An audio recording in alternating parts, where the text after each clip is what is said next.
umum itu belum memberikan gambaran yang jelas kepada publik, kepada masyarakat, yang tertera di dalam peraturan perundang-undangan di Republik Indonesia.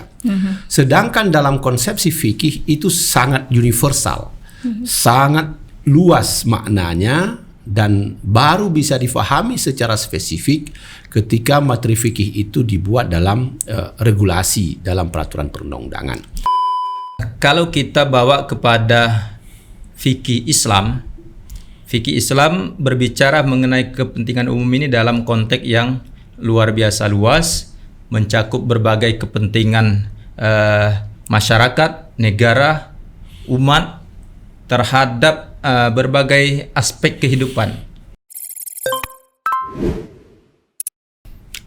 Assalamualaikum, selamat datang kembali di Habasuluh dalam program Tesis dan Disertasi Corner untuk episode kali ini. Bersama saya Syarifah Rahmatillah, dan untuk hari ini kita sudah kedatangan 2 orang narasumber yang akan berbicara banyak tentang kepentingan umum dalam ilmu fikih dan perundang-undangan di Indonesia.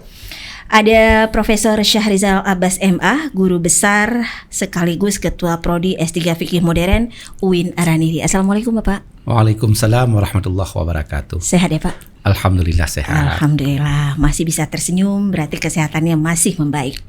Dan ada Dr. Artianto LCMA. Beliau merupakan dosen IAI Al-Azhar Lubuk Linggau, Sumatera Selatan, dan juga merupakan doktor lulusan dari Prodi Fikih Modern.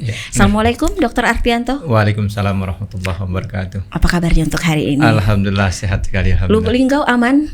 Alhamdulillah. Aman. Lubuk Linggau aman selalu insyaallah. Walaupun Bapak masih di sini. Iya. Baik. Baik, Prof. Syahrizal Abbas, untuk membuka obrolan kita hari ini, barangkali Prof bisa menjelaskan sedikit tentang isu yang akan kita bahas di podcast kita kali ini. Baik, terima kasih Ibu Syarifah Rahmatillah SHIMH. Untuk kegiatan kita pada hari ini sesungguhnya santai saja.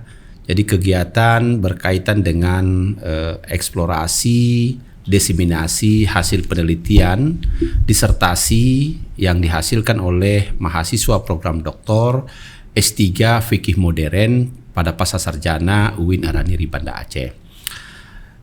Kesempatan perdana kali ini tamu kita adalah lulusan program doktor ilmu fikih pada Pasca Sarjana UIN Araniri yang ke-241. Jadi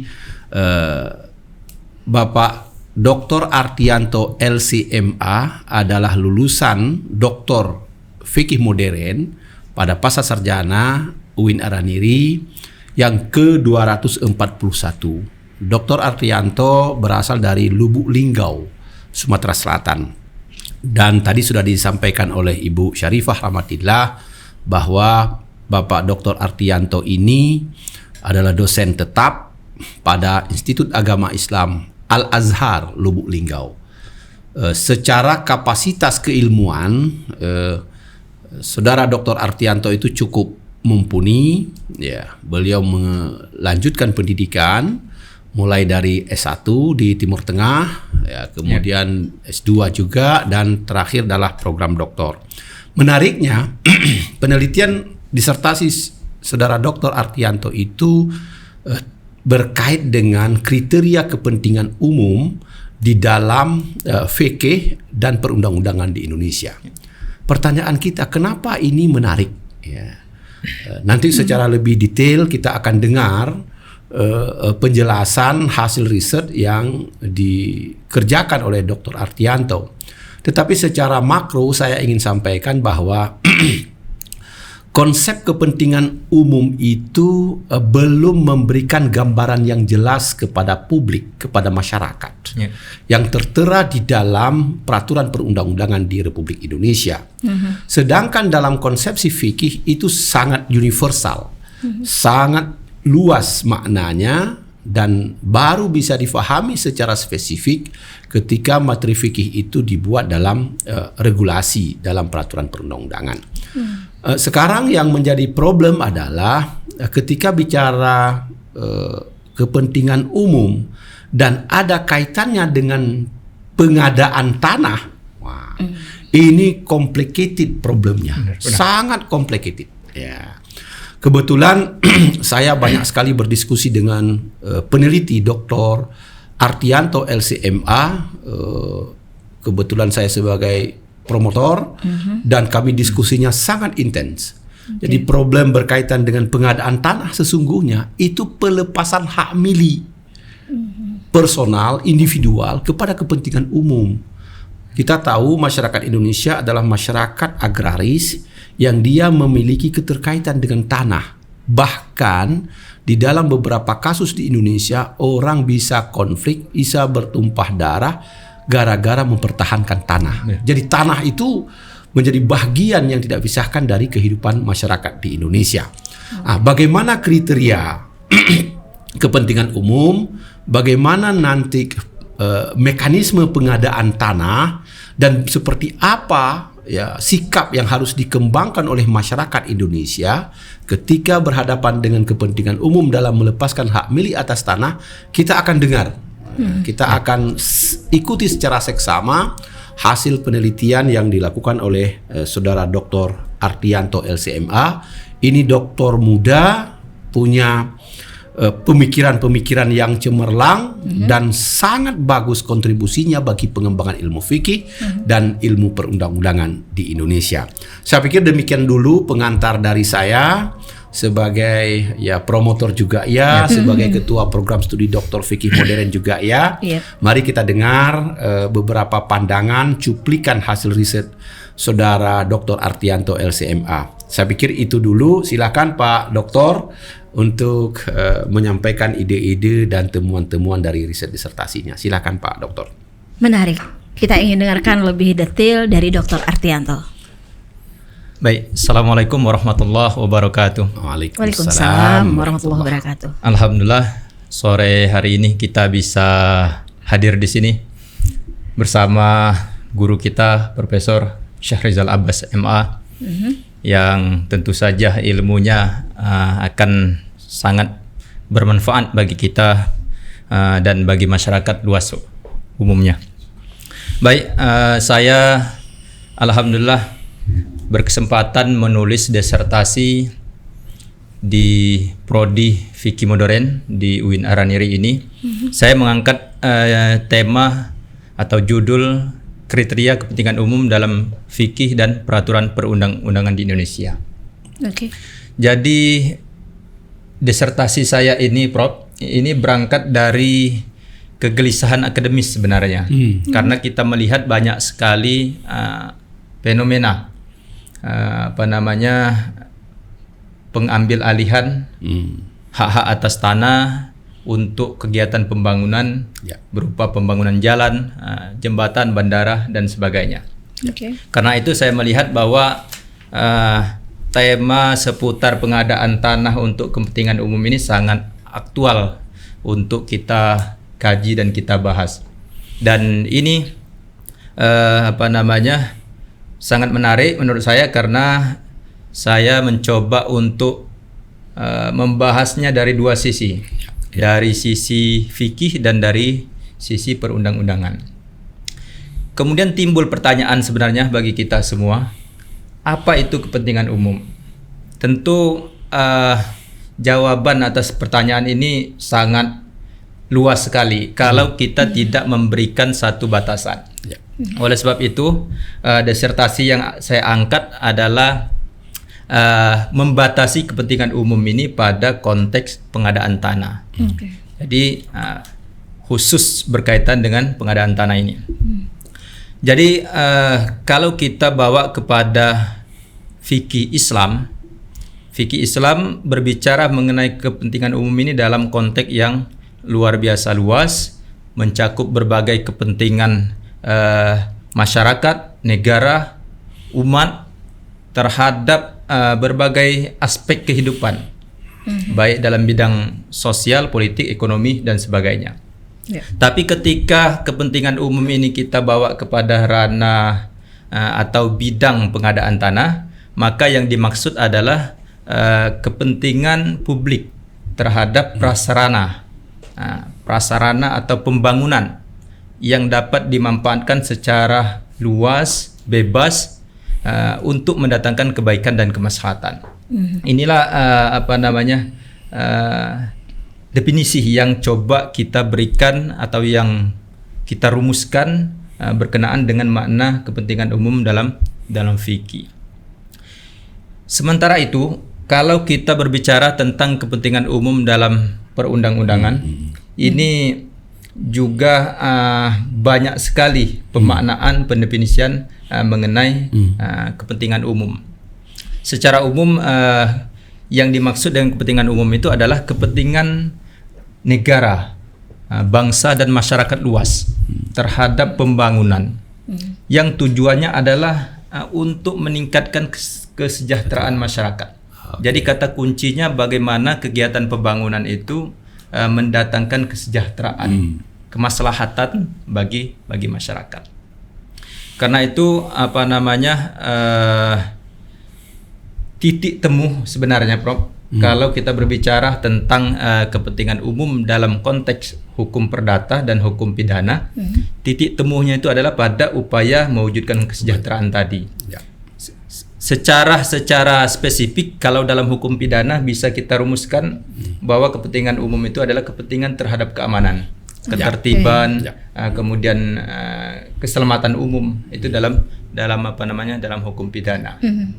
Sementara dalam hukum perdata dan hukum agraria itu lebih berkaitan dengan kegiatan pembangunan. Ya. Terus apa yang salah atau apa yang bermasalah dari pengalihan kepemilikan tanah untuk kepentingan umum ini? Sebenarnya masalah pengadaan tanah ini masalah yang kompleks. Ya. Jadi ada berbagai hal yang berkaitan satu sama lain. Umumnya masalah yang dihadapi oleh pemerintah ketika akan mengadakan kegiatan pengadaan tanah atau membebaskan tanah, itu saya coba kerucutkan menjadi dua hal. Yang pertama itu berkaitan dengan penolakan masyarakat. Ini umum ya, masyarakat kita itu berat sekali sepertinya untuk melepaskan kepemilikan tanah. Seperti tadi sudah digambarkan oleh Prof bahwa masyarakat kita itu sangat terkait kehidupannya dengan tanah.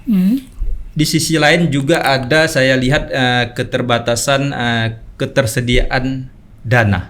Nah, jadi pemerintah juga punya keterbatasan dana untuk membayar ganti rugi tanah yang akan dibebaskan. Berarti kalau begitu wajar masyarakat berat untuk melepaskan tanahnya karena kaitan dengan poin yang kedua, tidak seimbangnya pembayaran terhadap tanah yang kemudian dialih menjadi milik pemerintah tadi atau kemudian menjadi milik umum yang dipergunakan untuk kepentingan bersama.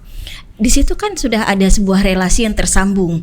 Nah, apakah Anda melihat penolakan dari masyarakat ini sebagai sebuah problem dari masyarakat sendiri atau problem yang ditimbulkan oleh pemerintah karena tidak mampu membayar kompensasi yang seimbang?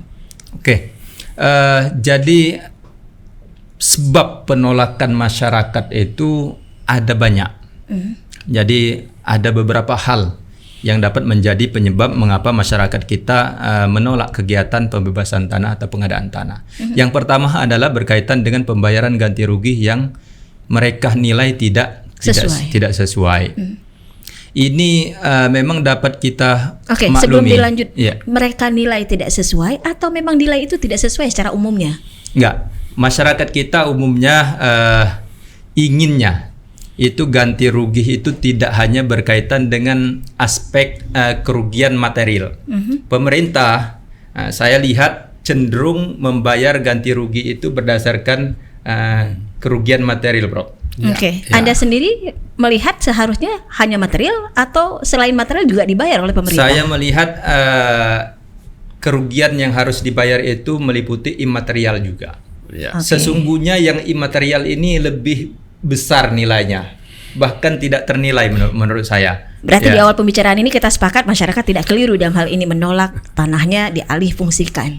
Ya, kita tidak bisa mengatakan bahwa apakah masyarakat keliru atau tidak, tapi saya ingin tegaskan bahwa berkaitan dengan ganti rugi, memang sepantasnya pemerintah memberi ganti rugi itu berdasarkan kerugian material dan imaterial. Oke, saya ingin penegasan, sepantasnya atau sewajibnya? Sewajibnya, ya, sewajibnya. Karena ada dasar hukum tentunya bicara itu. Ya, sewajibnya.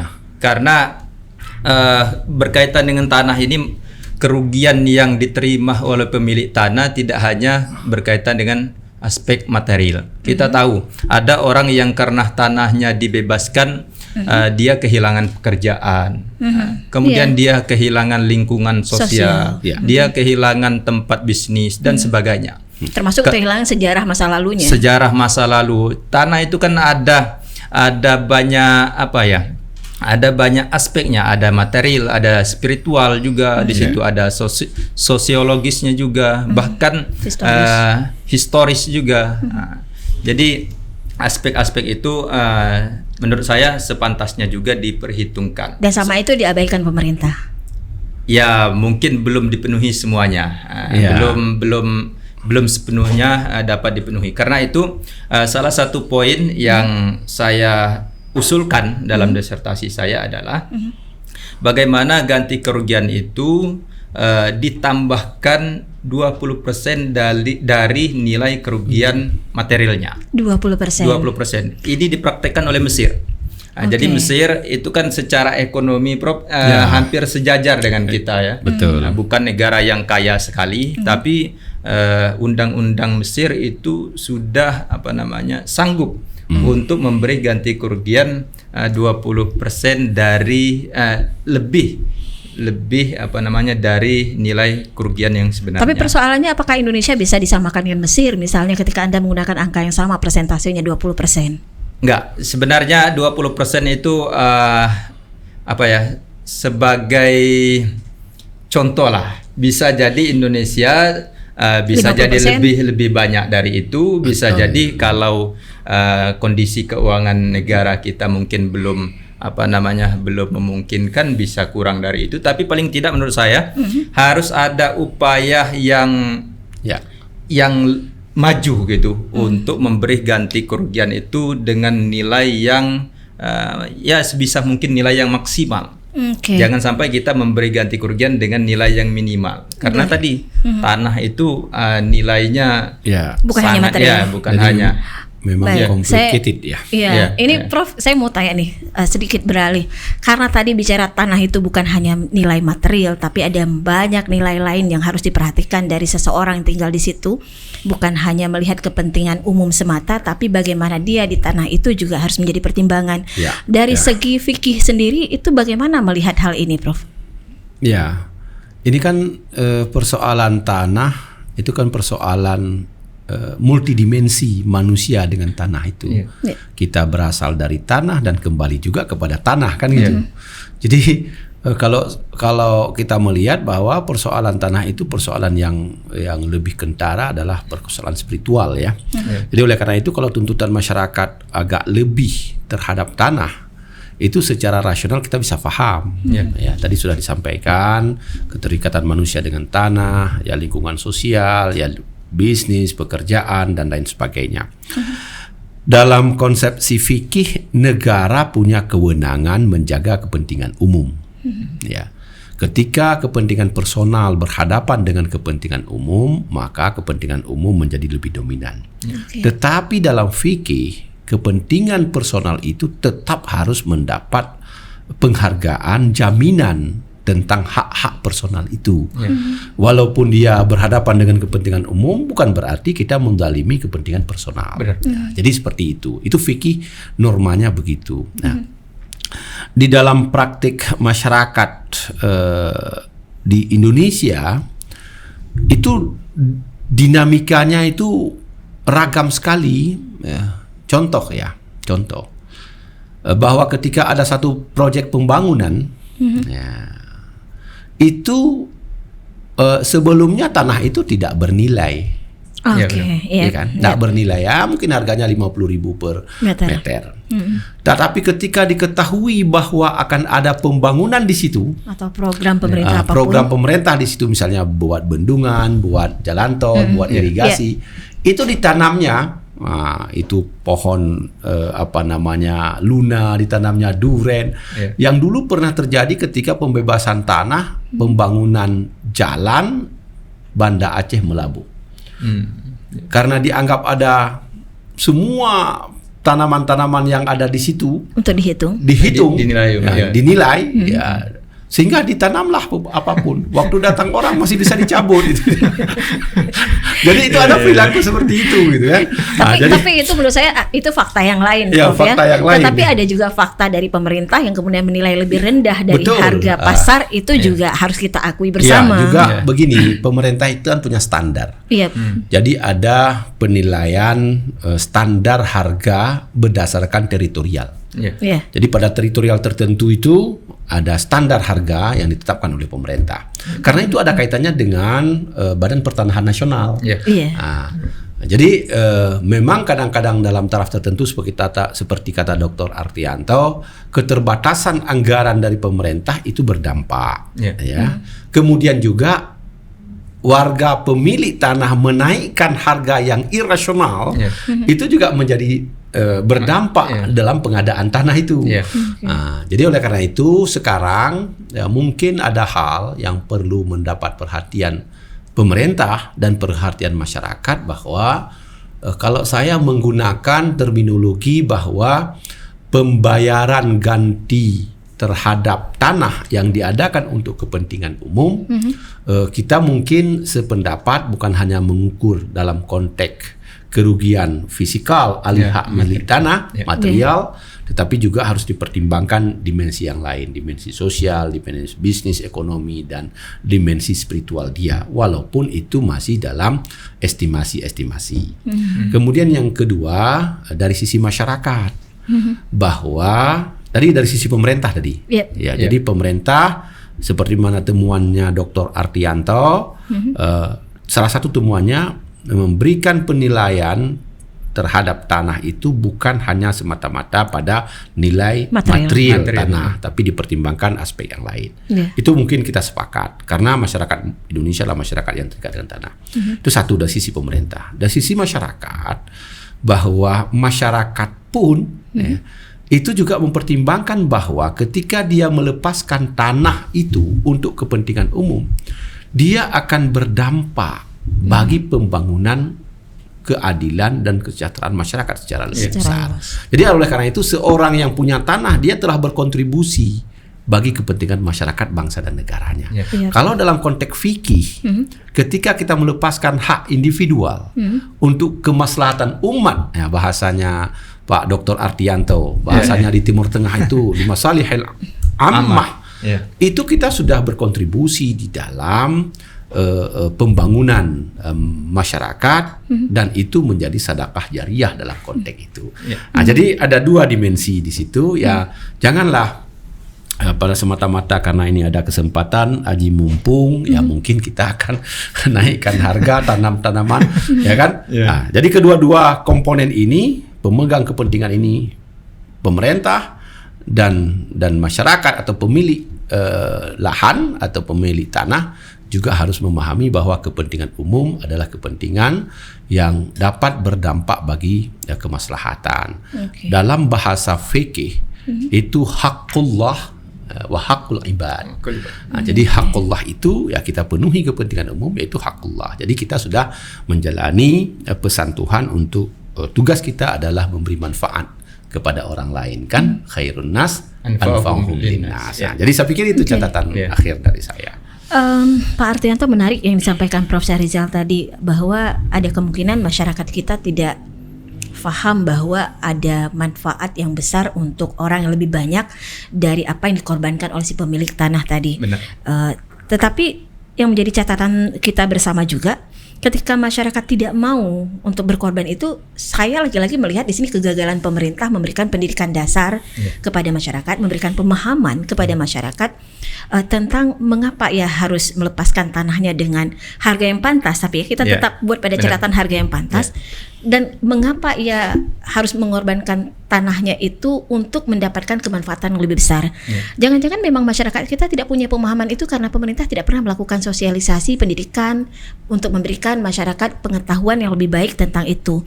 Karena kalau kita kembali ke sejarah, apakah sejarah Indonesia maupun sejarah Aceh, masyarakat kita adalah masyarakat yang sangat rela berkorban untuk negara, untuk pemerintah, dan itu dalam catatan sejarah bisa kita lihat jejak misalnya orang Aceh nyumbang pesawat, atau ketika awal-awal kemerdekaan masyarakat Indonesia secara umumnya juga melakukan banyak pengorbanan. Saya pikir itu sudah menjadi bagian karakter dari masyarakat Indonesia secara umum maupun orang Aceh kalau kita bicara konteks Aceh hari ini. Nah, Anda melihat persoalan hari ini masyarakat mulai tidak lagi memiliki nilai-nilai sosial yang tinggi itu dari hasil penelitian Anda, apa yang menjadi konflik di situ sebenarnya? Pertama saya ingin menyampaikan bahwa sebenarnya pemerintah kita itu sudah ada usaha untuk memberikan informasi yang lengkap, menambah pengetahuan masyarakat berkaitan dengan pengadaan tanah. Karena itu kalau kita lihat pada mekanisme pengadaan tanah dalam peraturan perundang-undangan Indonesia, itu ada namanya tahap perencanaan. Dalam tahap perencanaan itu salah satu hal yang yang dilakukan oleh panitia pengadaan tanah adalah memberikan informasi tentang kegiatan pengadaan tanah yang akan dilakukan oleh pemerintah. Ada sosialisasi di sana. Jadi masyarakat diberitahu untuk apa tanah dia dibebaskan, kemudian bagaimana mengenai ganti rugi dan sebagainya. Tapi memang dalam masyarakat kita, ya dalam kegiatan-kegiatan seperti itu ada yang aktif, ada yang tidak aktif kan, sehingga tidak semua informasi itu dapat diterima oleh pemilik tanah. Kemudian berkenaan dengan apakah ada pergeseran dari masyarakat kita yang dulunya itu sangat royal lah ya, mudah untuk memberikan tanahnya kepada apapun lah, kepada kemaslahatan umum untuk kepentingan umum. Tapi sekarang kok kelihatannya kayaknya sulit banget gitu kan. Jadi memang ini ada semacam saya lihat ada semacam pergeseran, Prof. Dulu tanah itu mungkin masih lumayan banyak.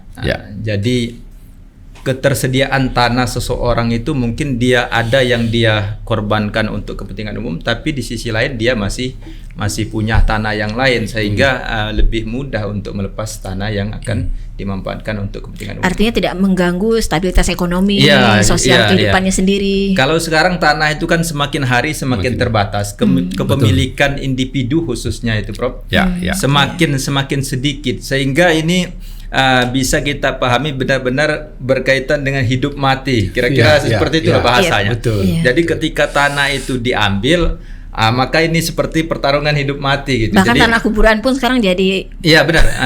Perbincangan yang sensitif ya. Jadi dalam beberapa kasus memang sulit sekali bagi pemerintah untuk membebaskan tanah masyarakat kita. Tapi perlu juga masyarakat kita diberikan mendapat pemahaman gitu, bahwa kita sebagai masyarakat ini punya andil untuk memajukan negara kita ini, dan kemajuan itu tidak akan tercapai, sulit akan dicapai oleh negara kita kalau masyarakat kita tidak bersedia untuk melepas tanahnya untuk kepentingan umum. Dan dalam kacamata fikih? Ya, dalam kacamata fikih pun ketika hak milik pribadi berhadapan dengan kepentingan umum, tentu kaidah fikihnya al-maslahah al-amah muqaddamah alal maslahah al-khassah gitu kan. Kepentingan umum didahulukan atas kepentingan pribadi. Jadi kalau dalam fikih malah lebih keras, Bu Syarifah. Dalam fikih itu mekanisme yang diterapkan itu adalah pencabutan hak milik. Ketika seseorang tidak bersedia. Ya, ketika seseorang tidak bersedia. Bahkan di beberapa negara yang kita bisa sebut dia mempraktikkan fikih, misalkan Mesir, itu juga masih menggunakan mekanisme pencabutan hak milik. Dalam pencabutan hak milik itu aspek penguasaan didahulukan. Jadi ambil dulu tanah, bayar ganti kerugian kemudian gitu kan. Sementara kita di Indonesia ini bersyukur sekali, Bro. Sebenarnya undang-undang kita itu sudah jauh lebih humanis saya lihat dibanding dengan ketentuan fikih. Fikih sejak periode Khulafa Rasyidin itu dominan mekanisme pengadaan tanahnya dilakukan melalui pencabutan kepemilikan. Atau jangan-jangan fikih pada masa itu begitu karena kondisi masyarakatnya juga wataknya seperti itu, ya kan? Bisa jadi barangkali, Prof ya. Ya bisa jadi. Tapi ada satu hal yang menarik dari temuan disertasi saya, Bu Syarifah. Jadi kalau pembebasan tanah untuk keperluan Masjidil Haram, pembebasan tanah di Mekah itu umumnya menggunakan mekanisme pencabutan hak milik.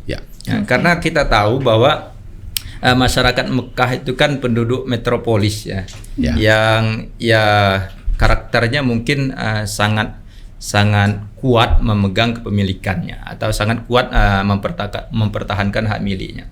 Sementara di dalam pembebasan tanah untuk Masjid Nabawi khususnya, Bro, yang terjadi di Madinah itu cenderung beberapa kasus menggunakan mekanisme pembebasan tanah atau pelepasan hak. Jadi lebih soft lah. Lebih soft ya, benar, lebih soft dibanding dengan ketika pembebasan tanah di Mekah. Jadi saya lihat memang ini menyesuaikan kultur juga. Betul. Menyesuaikan kultur masyarakat setempat juga. Karena kalau kita semuanya mengikuti kehendak masyarakat, repot juga. Kayaknya sulit juga tercapai, ya kan? Ada beberapa masyarakat yang mungkin lebih mudah untuk melepas kepemilikannya, ada yang memang berat sekali sehingga kegiatan pembangunan sulit untuk dilaksanakan. Baik, Dr. Artianto, dari sekian banyak yang Anda temui dalam proses menulis disertasi ini dan sebagaimana tema kita tesis dan disertasi corner di hari ini, saya ingin Anda memberikan satu poin penting, kesimpulan akhir dari disertasi ini yang bisa menjadi rekomendasi bagi pemerintah maupun bagi masyarakat terkait masalah pertanahan ini. Kira-kira apa satu poin penting yang bisa Anda sampaikan? Baik. Yang pertama, pemerintah khususnya harus menumbuhkan kepercayaan kepada masyarakat bahwa kegiatan pengadaan tanah itu benar-benar diperuntukkan untuk kepentingan umum. Jangan sampai ada kecurigaan bahwa pengadaan tanah itu bukan untuk kepentingan umum. Ini yang menyebabkan masyarakat barangkali berat atau tidak menerima kegiatan pengadaan tanah. Saya yakin masyarakat Indonesia ini masyarakat yang sejarah nenek moyang kita dulu adalah orang-orang yang dermawan, yang mau berkorban untuk kepentingan umum, dengan catatan bahwa itu benar-benar untuk kepentingan umum.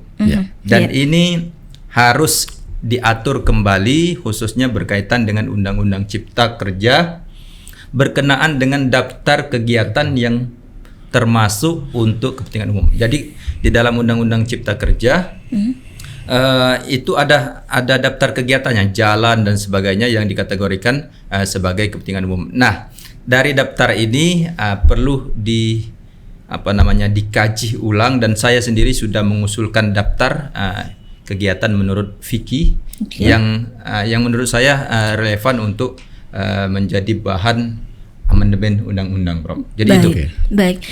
Sebelum kita menutup obrolan kita di podcast tesis dan disertasi corner sore hari ini, Prof. Syahrizal sebagai akademisi, apa harapan terakhir yang bisa Anda sampaikan terkait masalah pertanahan ini untuk kemaslahatan masyarakat maupun pemerintah? Terima kasih Ibu Syarifah Rahmatillah. Pertama, catatan saya adalah kesadaran masyarakat Indonesia untuk melepaskan haknya terhadap tanah itu punya fakta sejarah, katakanlah di kalangan masyarakat Muslim. Salah satu di antaranya adalah wakaf. Wakaf adalah institusi ekonomi yang sangat luar biasa, dan di dalam sejarah fikih itu lebih cenderung bicara wakaf itu adalah tanah. Artinya apa? Wakaf itu adalah melepaskan hak kepemilikan seseorang terhadap tanahnya untuk kepentingan umat. Nah, jadi kan pola itu kan sebetulnya pola melepaskan hak atas tanah untuk kepentingan umum. Jadi kita punya konsepsi sejarah, kita punya konsepsi ideologi, kita punya konsepsi fikih. Dalam konteks itu relevan dengan wakaf. Yang kedua, catatan saya terakhir adalah bahwa pemerintah tentu ketika dia merancang satu proyek pembangunan yang ditujukan untuk mewujudkan keadilan dan kesejahteraan, itu patut mempertimbangkan sosio kultural masyarakat di mana proyek itu dikembangkan. Kenapa? Kalau ini tidak menjadi pertimbangan, ya, maka itu akan berdampak bahwa proyek itu tidak akan bermanfaat, berhasil guna maupun berdaya guna. Bisa jadi mungkin proyek itu dikeluarkan pembiayaannya miliaran atau triliunan, tapi impact itu tidak bisa dinikmati oleh masyarakat. Oleh karena itu, fikih dan peraturan perundang-undangan di Indonesia sesungguhnya sudah memberi jalan agar pemerintah dan masyarakat memiliki visi yang sama di dalam mewujudkan keadilan dan kesejahteraan melalui pengadaan tanah untuk kepentingan umum. Jadi saya pikir itu catatan akhir, dua catatan akhir yang dapat saya sampaikan dalam kesempatan ini. Terima kasih Bu Syarifah, terima kasih juga Pak Dr. Artrianto, LCMA. Ini kita masih berharap lagi ke depan Pak Dr. Artrianto memberikan kontribusi pemikiran yang lebih banyak lagi, ya, dimanapun saudara berada, dan kami berharap melalui Pak Dr. Artrianto, fikih modern Pasca Sarjana UIN Araniri telah memberikan kontribusi, dan Pak Dr. Artrianto akan menjadi perwakilan, ya, fikih modern untuk menyebarkan keilmuannya, terutama berkaitan dengan pengadaan tanah untuk kepentingan umum. Saya pikir demikian saja catatan akhir dari saya. Terima kasih. Assalamualaikum warahmatullahi wabarakatuh. Waalaikumsalam. Terima kasih Prof. Syahrizal Abbas MA untuk memberikan catatan akhir yang betul hikmat untuk obrolan kita di sore hari ini. Dan terima kasih juga untuk Anda yang telah mengikuti Habasuluh Tesis dan Disertasi Corner di episode kali ini bersama dua narasumber kita, Profesor Syahrizal Abbas MA, guru besar sekaligus Ketua Prodi S3 Fikih Modern UIN Araniri, dan Dr. Artrianto LCMA yang juga merupakan lulusan ke-241 ya, Prodi S3 Fikih Modern. Beliau juga merupakan dosen IAI Al-Azhar Lubuk Linggau, Sumatera Selatan. Saya mohon pamit juga, Syarifah Rahmatillah. Insya Allah kita jumpa lagi di tema selanjutnya. Assalamualaikum warahmatullahi wabarakatuh.